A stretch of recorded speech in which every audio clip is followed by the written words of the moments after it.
Hey folks, this is Kalani. It's been a busy week in World of Warcraft. Season 2 had a bit of a bumpy start, but there have been some huge nerfs to the Mythic plus dungeon system specifically that will make jumping into keys and progressing through the key levels much easier. Patch 11.1.5 was also just revealed, and the PTR is up already so we can see how things are shaping up, and it's actually very surprising. We're going to have a lot of different ways to get very high item level gear in 11.1.5, and there will be a lot of content to keep us busy. So let's break it all down in this week's WoW news video. Now before we jump in, be sure to hit up that like button and subscribe so you never miss another video. First up this week, Mythic plus dungeons were nerfed quite considerably in quite a few different ways. To start with, while you're in a +2 or a +3 key, deaths will no longer cause any penalties to your timer, so you can die as many times as you want in a +2 or +3 key now, and it won't negatively impact your timer or reduce the time you have to complete your dungeon and still upgrade your keystone.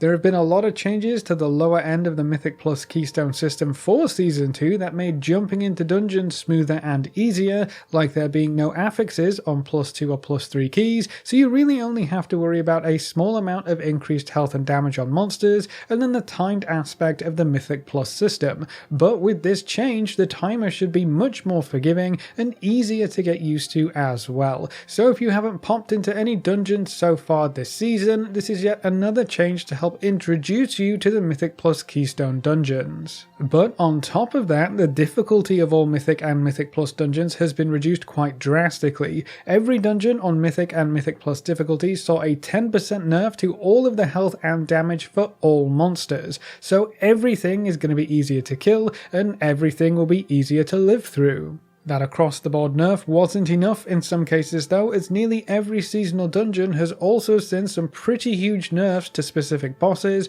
trash mobs, or abilities that you will encounter throughout the dungeons. Most of these adjustments are simple damage nerfs to key abilities, so you should find a lot of pulsing AoE or unavoidable damage will be easier to manage with these nerfs in play. Quite a lot of trash mobs either had their damage reduced or health reduced as well, which means we should be able to pull more groups and gather up mobs faster. Some annoying casts had their cast time increased to give you more time to react and interrupt them. We'll see better visuals for some harder to see abilities, which is great news. The new visual effects make it much easier to see when and what you need to dodge, and having some abilities being telegraphed so well while others in the same boss fight are really hard to see is kind of jarring at times, so I'm glad to see visual improvements being made so quickly. And then in some cases entire mechanics have been changed, like the squirrels in Mechagon that can now be attacked. So all in all, Mythic and Mythic plus dungeons will be quite a bit easier with these hotfixes in play, and with them being hotfixes, they should all be active and in the game already. So there's still a bit of time to get some dungeons done for your weekly vault, and they're going to be even easier than they were at the launch of Season 2. It kind of makes me wonder if the dev team aren't seeing as much participation in the Mythic plus dungeon system as they were expecting or hoping for.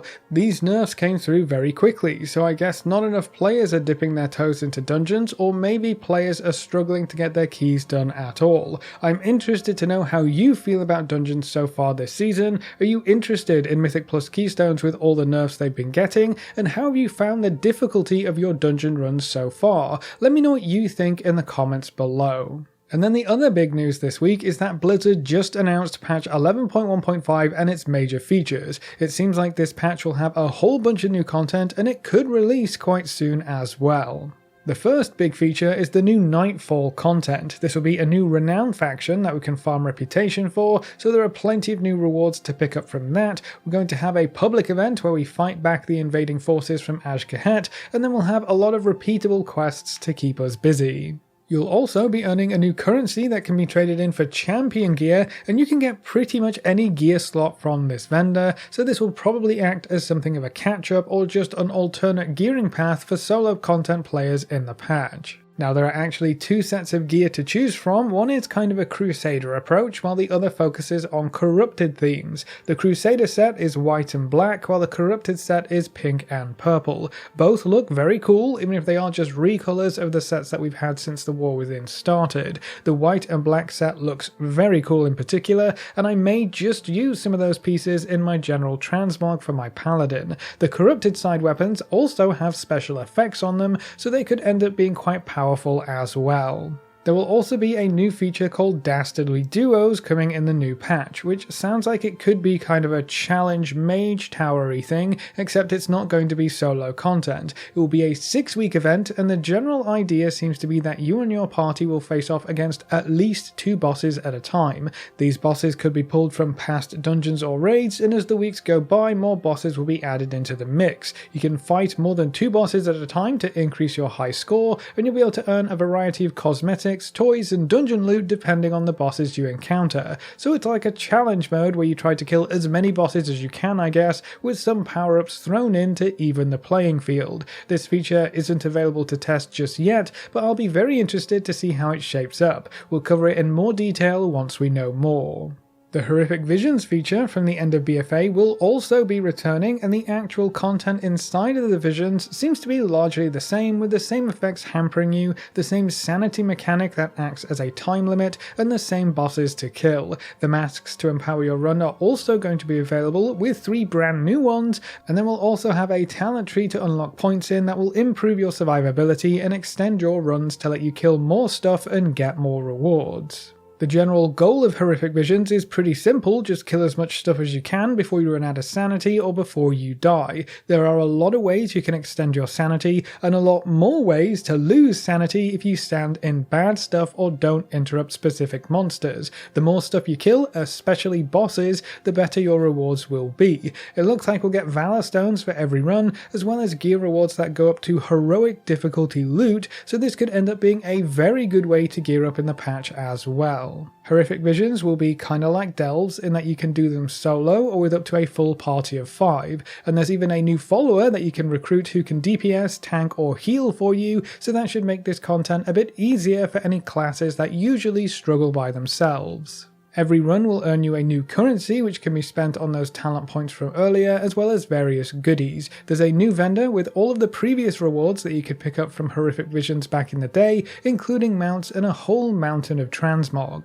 There are also some gear vendors who sell weapons at different item levels. There's one that sells veteran weapons, one that sells champion weapons, and then even one that sells hero weapons. So not only can you get heroic gear from the Horrific Vision runs, but you can also just straight up buy weapons from these vendors. There are achievements and progression milestones that you need to unlock or reach before you can buy this gear, so you will have to put in a bit of effort and increase the difficulty of the visions before you're allowed to buy different tiers of gear, but eventually you will just be able to buy a 658 weapon, which can be upgraded a couple more times, so that will give you a huge boost to your character's overall power. Now back in BFA, this content was strictly limited. You needed an item to enter a vision, and you could only get so many of those per week, kinda like how restored coffer keys work for bountiful delves. But on the PTR, there don't seem to be any limits right now, so you may be able to just grind through this as quickly as you want to.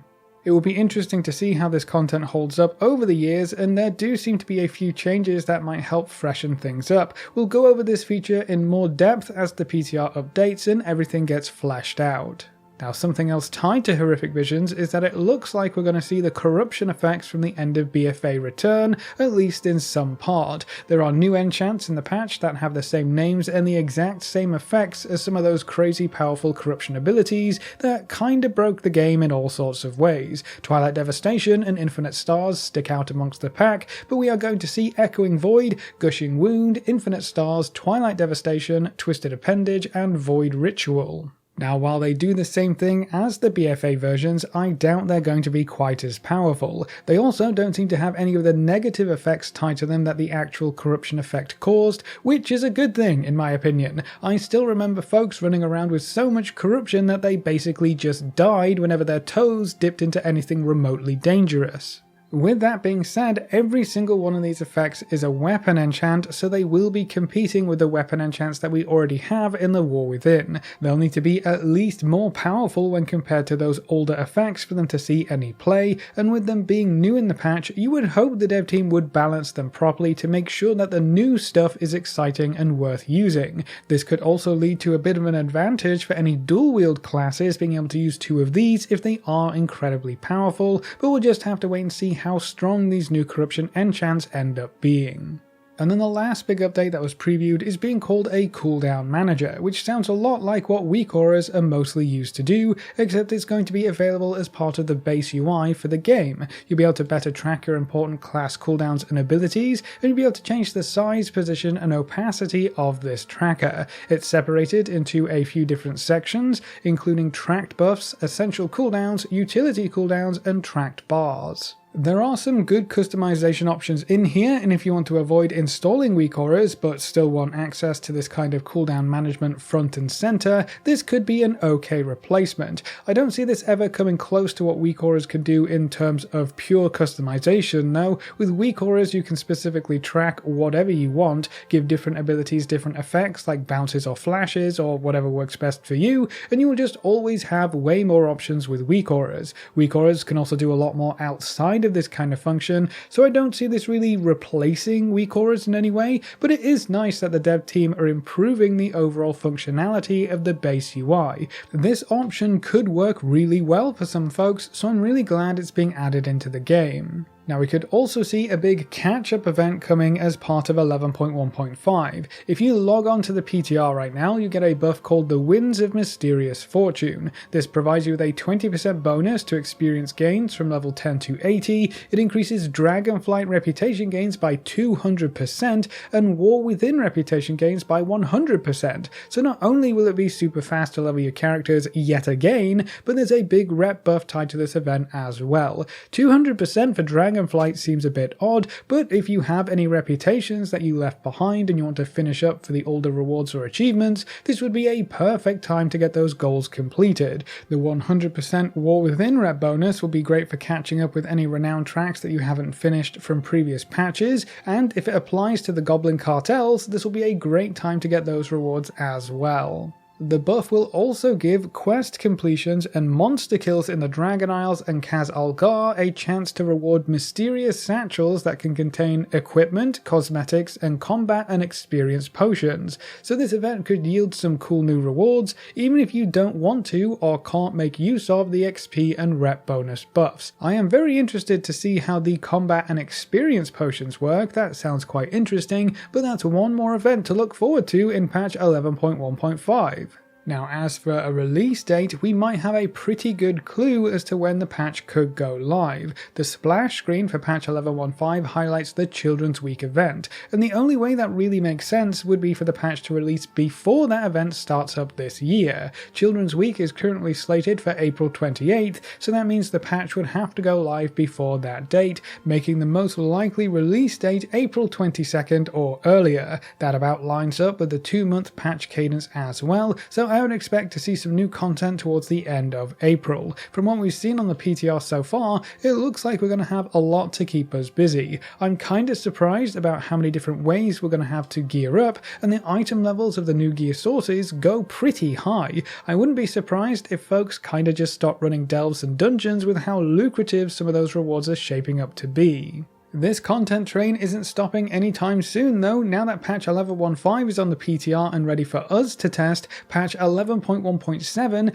the next content patch after 0.5, has appeared on the dev servers, which means the dev team will be starting their internal testing of that patch on top of everything else. With it being an internal server, there isn't any data mining for that patch yet, and I imagine we won't really get to see much of it until 11.1.5 actually launches, but we have had multiple patches being tested simultaneously on the PTR before, so I guess you never know, we may see what 11.1.7 has in store sooner than you might think. But that's everything that's been happening this week, so that's it for this week's WoW News video. What do you think of Mythic Plus dungeons getting nerfed even further? Does that make you more likely to hop into dungeons this season, or are you just not as interested in dungeon content? And how do you feel about patch 11.1.5 and the returning content from this early preview? Leave all your thoughts in the comment section below. A big thank you to all of our supporters over on Patreon and to all of our members here on YouTube. You can see their names floating by on screen. If you're interested in supporting the channel, you can find the links in the description or click the join button just below the video. If you enjoyed the video or found it useful in any way, make sure to subscribe and ring that notification bell so you're always kept up to date. Thanks for watching folks, good luck and have fun, and as always I will see you next time.